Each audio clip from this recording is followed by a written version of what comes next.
반갑습니다. 네, 벌써 한 달이 또 지났습니다. 그리고 양력으로 해도 바뀌었습니다. 작년에 한 달 전에 이 자리에 계신 분 몇 분 보이는 것 같은데요. 계십니까? 다 퇴원하셨습니까? 예, 다행입니다. 저는 마스크를 하고 계셨어가지고 계속 몇 분 계신 줄 알았습니다. 예, 지난달에 우리가 동지도 있고 해서 제가 그 참회에 대해서 말씀을 드렸어요. 그리고 우리가 잊지 말아야 할 것은 부처님을 향한 이 마음. 여러분은 부처님 하면 어떤 생각이 먼저 드십니까? 예? 자비심. 예, 맞습니다. 예. 그래서 고마운 분이죠. 그죠? 또 그립습니다. 우리 여기 이제 우리 어릴 때 참 저를 예뻐해 주셨던 우리 외할아버지, 외할머니, 할아버지, 할머니처럼 그리운 분이시죠. 혹시 여기 또 부모님이 또 살아계시지 않은 분들에게는 얼마나 어머님, 아버님 그립겠습니까? 부처님은 그런 분이시잖아요, 우리한테. 우리가 불자라고 하죠. 불자라는 말은 부처님의 자녀라는 뜻입니다. 그래서 여러분들은 부처님의 아드님이시고 부처님의 따님이세요. 그러니까 우리는 부처님이 우리 부모님과 같은 분, 그 이상이라고 볼 수도 있습니다. 그러니까 우리는 그 무한히 제공되고 있지만, 무한히 제공되고 있어서 고마움을 모르는 그런 우리가 몇 개 있습니다. 어떤 것이 그런 것일 수 있겠습니까? 예를 들면은 지금 이 방에 있는 공기, 만약 이 방에 공기가 없다면 어떻겠습니까? 우리는 잠시도 살아있지를 못합니다. 그죠? 한 몇 분 사이에 아마 다 목숨을 잃을 수도 있을 거예요. 그 다음에 또 어떤 게 있습니까? 공기는 했고 물. 그죠? 물도 며칠 못 마시면 큰일 나죠. 그죠? 그 다음에 또 어떤 게 있습니까? 지금은 해가 져서 없지만은 햇빛. 그죠? 옛날에 우리 어릴 때는 우리가 먼 훗날 공기도 돈 주고 사 마셔야 되고 물도 돈 주고 사 마셔야 된다. 이런 얘기를 하면 농담인 줄 알았어요. 지금은 공기청정기 같은 거 쓰니까 공기 사 마시는 거나 마찬가지 아닙니까? 그죠? 그리고 물은 이미 사 마신 지 꽤 오래됐죠. 근데 햇빛까지도 돈을 대고 째야 되는 날이 올지도 모르죠. 그건 알 수가 없습니다. 예. 그 다음에 또 어떤 게 있습니까? 조금 전에 말씀드렸죠. 부모님 은혜잖아요. 여기 부모님이신 분들도 계시지만 또 부모님 다 누구나 있으시잖아요. 그죠? 그 부모님 은혜를 생각하면 참 고마운 줄도 제대로 모르고 떠나보내드렸다. 그죠? 뭐 할아버지 할머니도 그렇고 또 뭐 살아계신 분도 계시지만 우리가 그 은혜를 제대로 모르고 되게 살고 있습니다. 무한히 제공되니까 그 공짜로 그냥 생각하고 있는 거예요. 근데 우리는 그것을 누구에게 갚습니까? 부모님에게 갚아야 되는데 자녀들에게 갚고 계시죠. 그죠? 그 사랑을 부모님께서 주신 사랑을 부모님한테 돌려드리는 게 아니고 누구에게 지금 주고 있습니까? 우리 자녀들에게 주고 계시잖아요. 아드님, 따님, 손자, 손녀들한테. 그렇죠? 부처님 은혜도 저는 그렇다 생각합니다. 부처님 은혜도 부모님 은혜보다 더 우리에게 많은 영향을 주고 있지만 우리는 불자니까. 그죠? 근데 은혜를 모르고 살고 있고 그 누구에게 갚아야 되겠어요? 네. 우리 뒤를 이을 불자들에게 갚아야죠. 여러분이 한 분이라도 이 전법을 하셔서 내가 느끼고 있는 부처님에 대한 그리움, 고마움 이런 것을 같이 좀 너희들도 알면 참 좋겠다. 가까운 친구분들이나 자녀분들에게 꼭 이것을 물려주면 좋겠어요.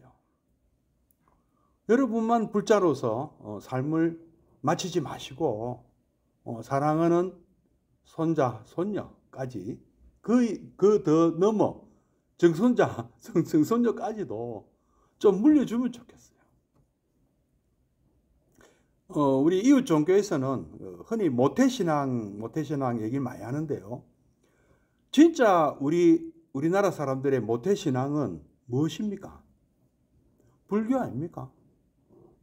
어머니는 기독교 교회 다니는지 모르지만, 성당 다니는지 모르지만, 그 위로 올라가면 할머니 올라가면 얼마나 많은 할머니들이 불자였습니까?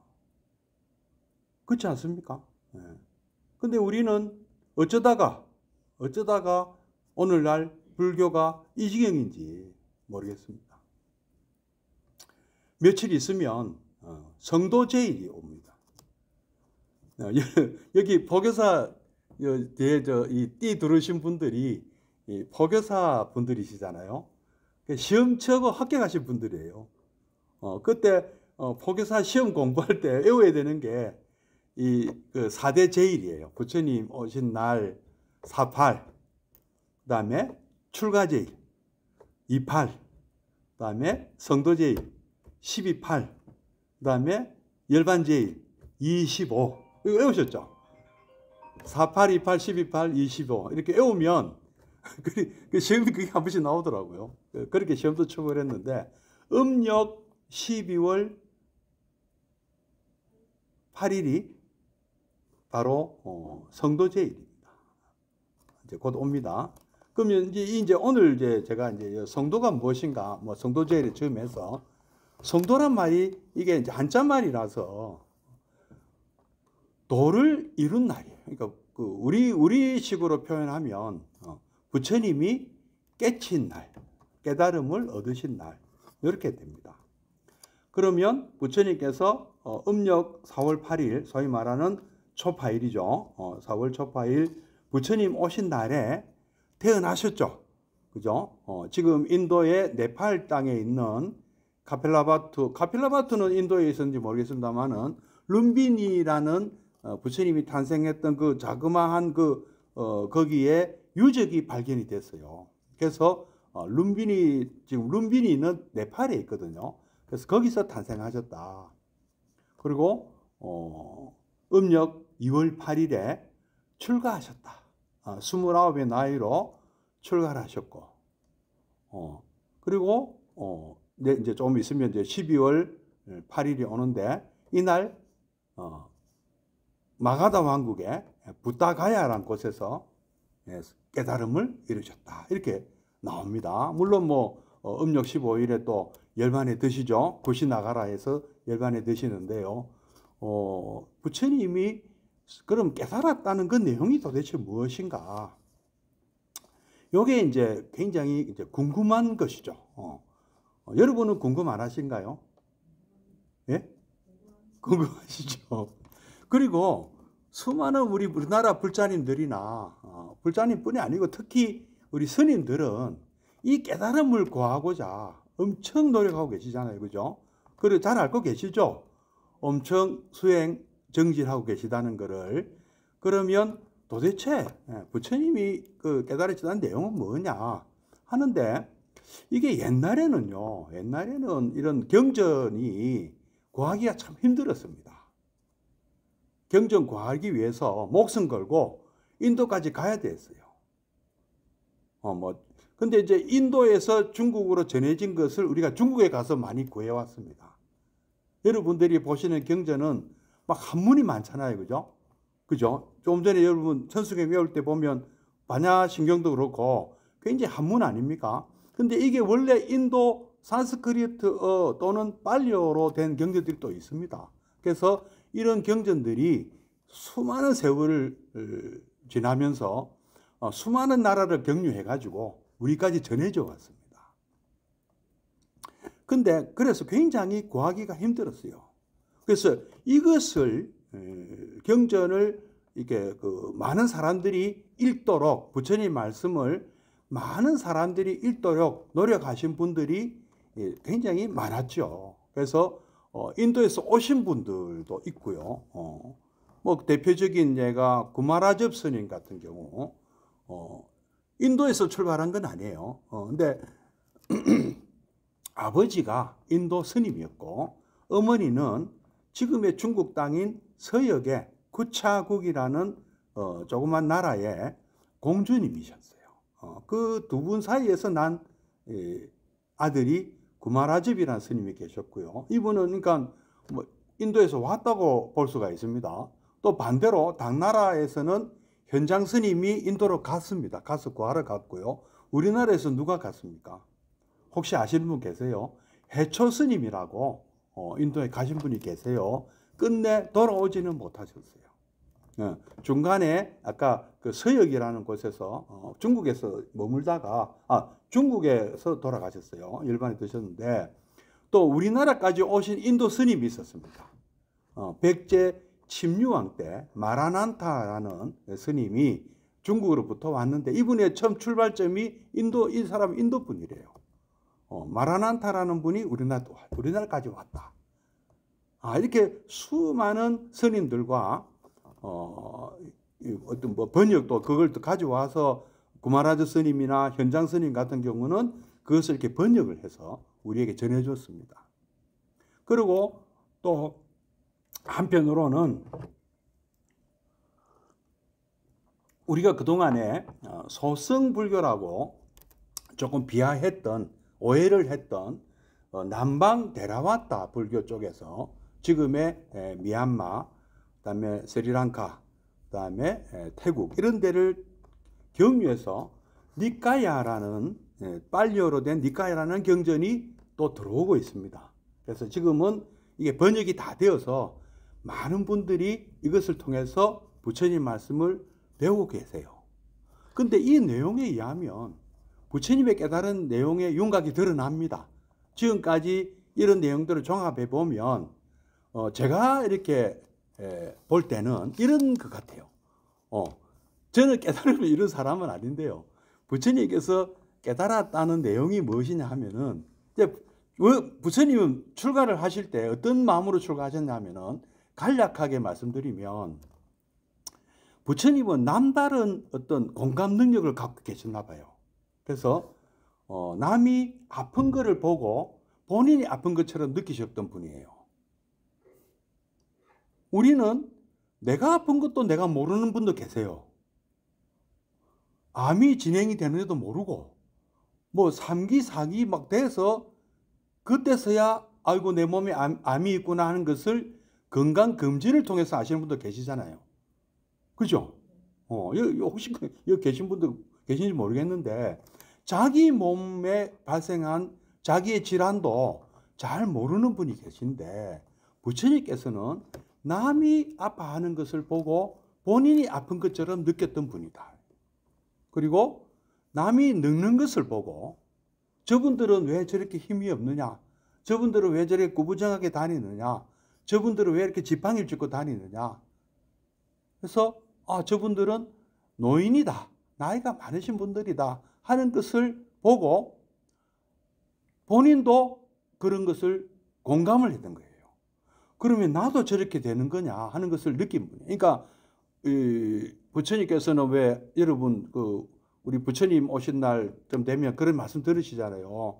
부처님께서는 룸비니 동산에서 태어나시고 일주일이 지났을 때 어머니 마야 부인님께서 어떻게 됩니까? 돌아가시잖아요. 그죠? 일주일 만에 돌아가셨어요. 그리고 그 동생인 마하파자 파티 부인이 이모면서 계모예요. 키워주셨대요. 그 옛날에는 그 자매가 이렇게 한꺼번에 시집가는 경우가 많았나 봐요. 여러분 그 고려 거란 전쟁 요새 드라마 혹시 보시는지 몰라도 거기도 보면 세 자매가 막 같은 왕에게 시집가요. 옛날에는 그런 일이 많았대요. 그래서 뭐 그것이 잘못됐다는 것은 아닌 거죠. 그래서 어쨌든 언니가 낳다가 죽은 아들을 그 여동생이 길러준 거예요. 계모로. 그러니까 이모며 계모면서 길러준 어머니예요. 근데 부처님께서는 어릴 때 이제 이름이 고타마 시타르타 아닙니까? 그죠? 고타마 시타르타 왕자는 언제쯤 알았을까요? 그거를. 경전에는 언제 알았다 이런 말씀이 없어요. 그러나 우리가 통상 생각해 볼 때 굉장히 부처님 어릴 때 모습이 말이 없는 어린이였다고 나옵니다. 왜 말이 없으셨을까요? 늘 생각에 잠겨 있고 늘 뭐 이렇게 뭔가 깊은 이런 그 사과나무 아래에서 어떤 세계 초선의 경제 들은 얘기들이 나와요. 농경제에서 막 이렇게 뭔가 막 깊은 생각이 빠진 장면들이 나옵니다. 그래서 백제 금동 방가사유상 이런 거 보면 바로 그 모습이래요. 그래서 그런 고뇌의 모습, 그 무슨 고뇌를 하셨겠어요? 미루어 짐작컨대 우리 어머니는 내가 나를 낳고 일주일 만에 돌아가셨다는데 그러면 지금 어디 계신 걸까? 과연 죽음이란 무엇인가? 그죠?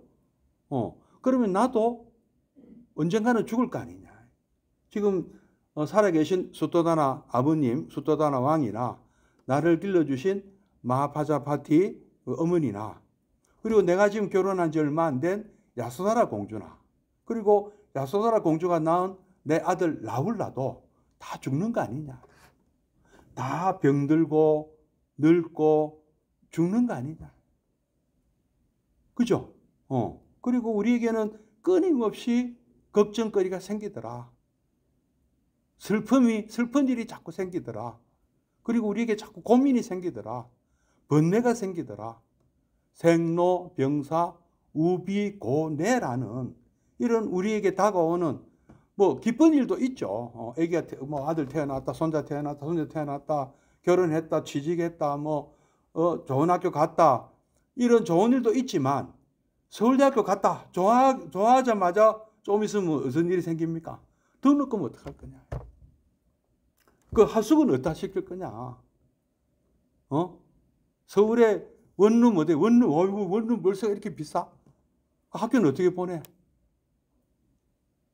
이내 문제가 생긴다. 아무리 좋은 일이 생겨도 그렇지 않습니까?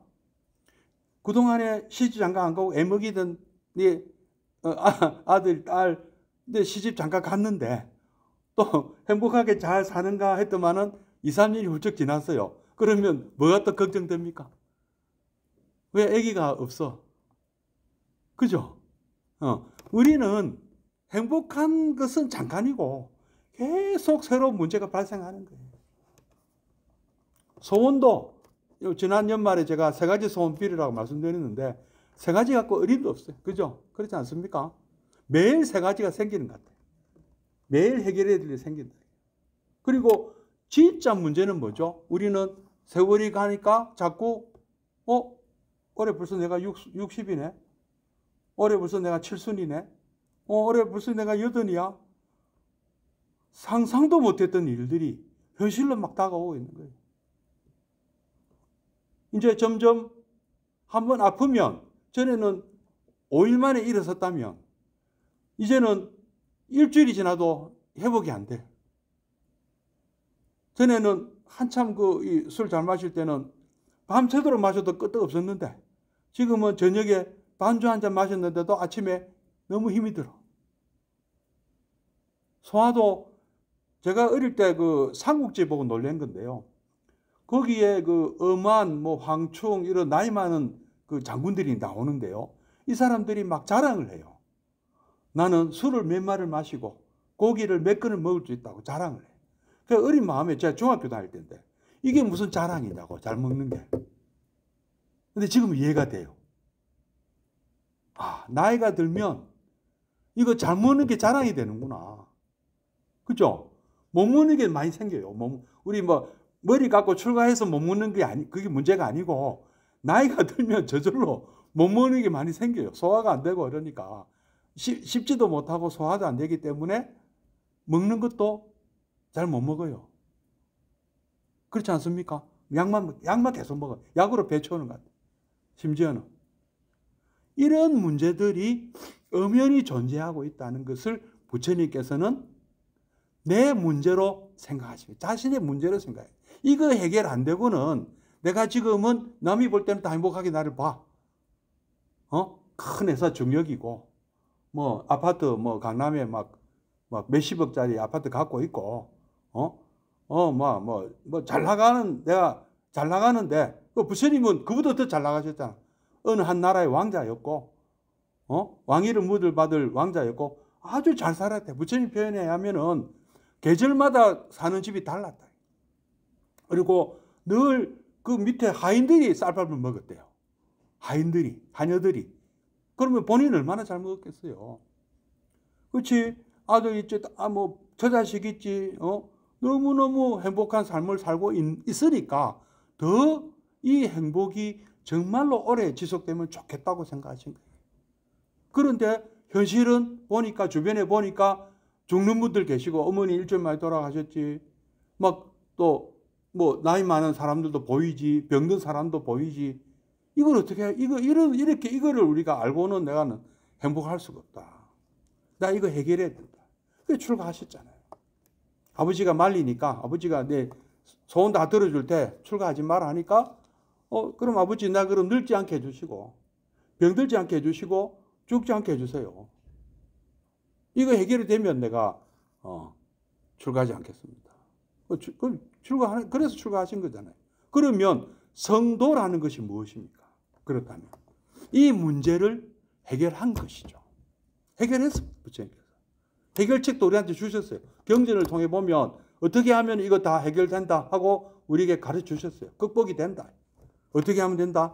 부처님은 딱 우주의 원리를 알아내셨어요. 열의 시포에 보면 정변지라고 나오잖아요. 우주의 원리를 아신 분이다 이 말입니다. 우주의 원리는 뭐냐? 연기입니다. 연기. 모든 것은 저절로 혼자 독자적으로 영구히 존재할 수 있는 것은 없다. 모두가 서로가 의지하여 발생하고 그 조건이 사라지면 같이 사라진다. 이것이 있으므로 저것이 있고 이것이 사라지면 저것도 사라진다. 이런 것을 찾아내셨어요. 이걸 통해 가지고 그다음에 이제 그걸로 이제 만족한 이걸 가지고 바로 왜 우리는 생로병사를 하느냐?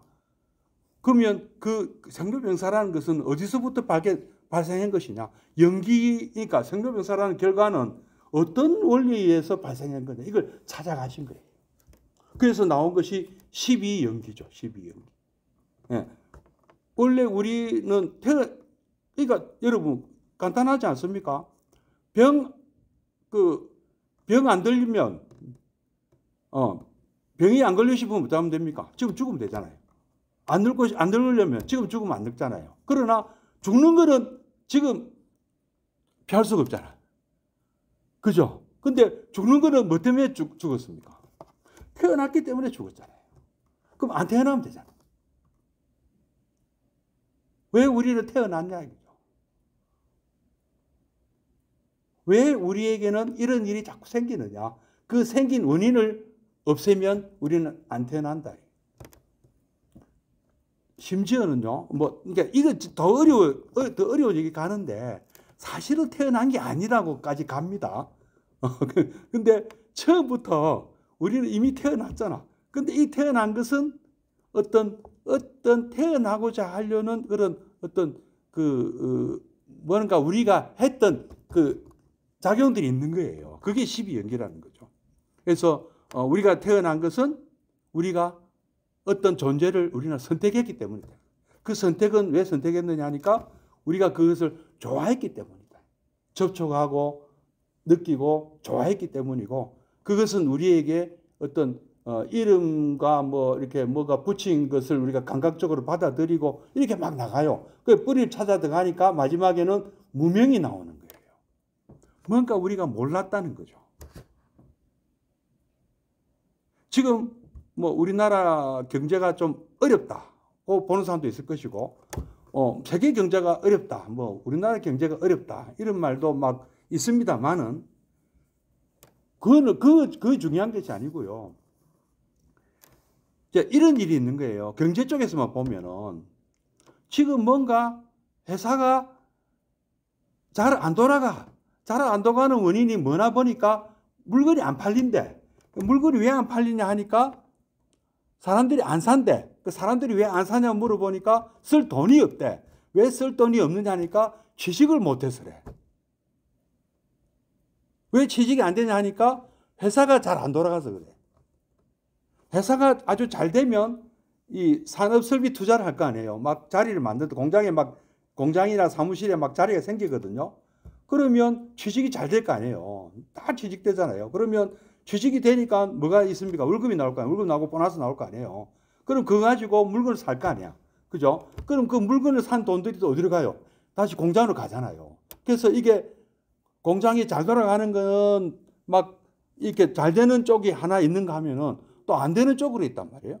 12연계는 바로 이거예요. 다른 게 아니고.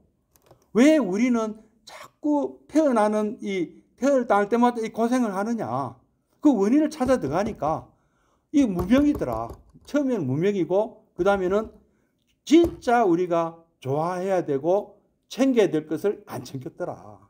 쓸데없는 것을 우리는 선택하더라. 늘 잘못된 선택을 하더라. 여러분들 다 결혼하셨잖아요. 결혼 안 하신 분 없을 보이는데 잘 선택하셨습니까? 지금 내가 지금 행복한가 불행한가는 누구 책임이에요? 여러분 선택한 책임이에요. 내가 행복한 거는 내가 잘 선택했기 때문이고, 내가 지금 불행한 거는 내가 잘 선택을 못했기 때문이에요. 우리 불교에서는 업인 과보라고 보지 않습니까?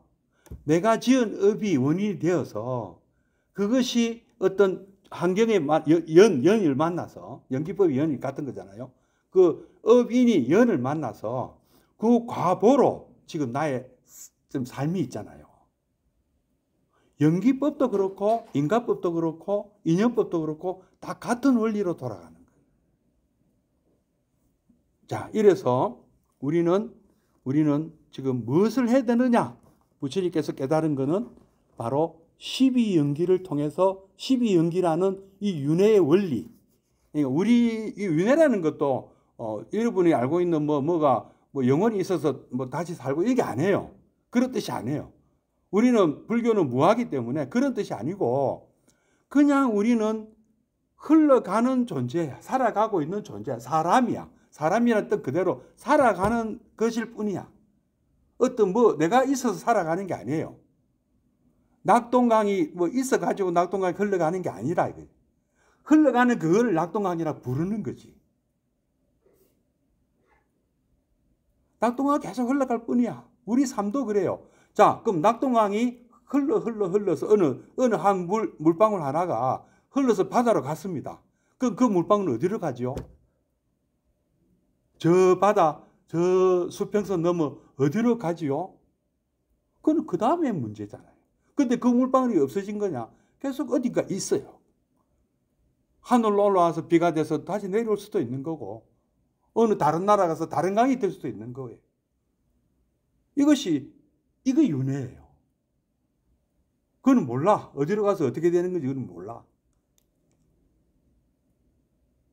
그래서 부처님은 이 잘못된 고리를 끊어서 무명을 극복하고 가래, 우리 선택할 때 잘해라 이 말입니다. 집착하지 말라고 그러잖아요. 그래서 그죠? 예. 그래서 부처님은 이제 이것도 다음 달에 또 얘기를 드리는데요. 우리 작년에 우리가 말에 참여를 했잖아요. 올해는 발언을 하셔야 돼요. 발언. 어떻게 살겠다는 발언을 하셔야 돼요. 그게 13페이지 한번 봐주십시오. 13페이지. 열의 10대 발언문 있죠? 우리는 이렇게 살아야 되겠다. 원하영리 사막도, 영원히 사막도를 벗어나겠다. 지옥, 악의 축생 이런 거 떨어지지 않아야 돼요. 어떻게 하면 떨어진다? 부처님이 가르침대로 살면 안 떨어진다고 하세요. 그 다음에 탐진치를 어서 끊어야 되고, 삼보에 대해서 늘 우리는 상문불벌성해야 돼. 알려고 해야 돼. 그리고 개정해. 사막을 닦아야 돼. 그리고 재불학, 부처님 가르침을 늘 닦고 배워야 돼. 그리고 버리심을 절대 버리심에서 벗어나면 안 돼요. 이때 이 버리심은 안욕따라 삼약 삼보리예요. 그게 뭐죠? 부처님 깨달은 내용이잖아요. 그게 뭘까요? 모두가 성불하는 겁니다. 맨 마지막에 나오죠. 그리고 결정생 안양. 안양이 여기 뭐죠? 극락을 얘기하는 거예요. 우리 경기도에 있는 안양이 여기서 온 거예요. 안양사라고 큰 절이 있었거든요. 안양에. 예, 그래서 우리는 극락에 가서 태어날 것이고 속견 아미타 부처님을 만나뵐 것이고 분신 변진찰 우리의 이 몸이 두루 우리는 그 뭐랍니까 두루 장엄 두루 장엄한다 이렇게 보면 되겠네요. 장엄한다. 그 다음에 광도 재중생 우리는 널리 중생을 제도해야 된다. 이게 안욕다라 삼명삼불이에요. 예, 그렇게 말씀드릴 수가 있습니다. 그리고 뭐 발사홍선도 그렇고 우리는 이 바로 발언의 삶을 사셔야 된다는 거죠. 그 다음에 제가 꼭 드리고 싶은 말씀은 보현행원이라는 것으로 이제 연결돼요. 이거는 이제 다음 달에 또 말씀드리도록 하겠습니다. 오늘 여러분께는 뭐 요렇게만 말씀드리고 마치도록 하겠습니다. 여러분 성불하십시오. 네, 말씀